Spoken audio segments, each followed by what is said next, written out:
The Association Mayona for Human Rights and Immigration. This is NGO 3.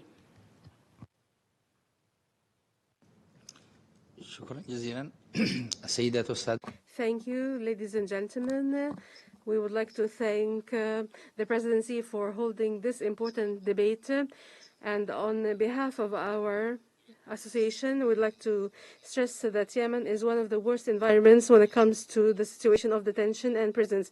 The situation in prisons in Yemen is deteriorating, and there are human rights violations, but especially in the detention centers under the control of the Houthi militia. The situation is disastrous. These prisons are not just places of detention, but they are concentration camps and places to silence those who oppose the Houthis, and they are places where crimes against humanity are committed. Particularly, there's an example in Marib.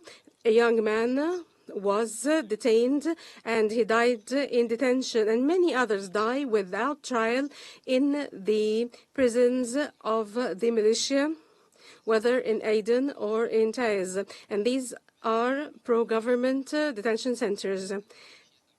And as for the Houthi militia, there are those who are living in a big prison. They are deprived of their liberty. They suffer from starvation, and these are subjected to such torture as the world watches idly. This means that the international community did not succeed in Yemen.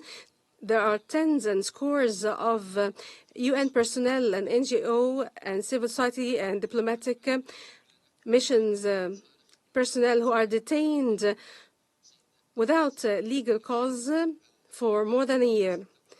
The international community needs to end this silence and to address the violations of the Houthi in prisons in Yemen, and this needs to be an urgent matter to be addressed by the UN. Here we call for serious steps for the unconditional release of all the UN and other international staff detained by the Houthis, to opening an investigation into the situation in prisons under the control of the Houthis and other parties to the conflict, as Marib and Aden, to limit impunity. 3, address grave violations in the prisons of the Houthis that threaten international peace and security, and this needs to be part of international accountability mechanisms.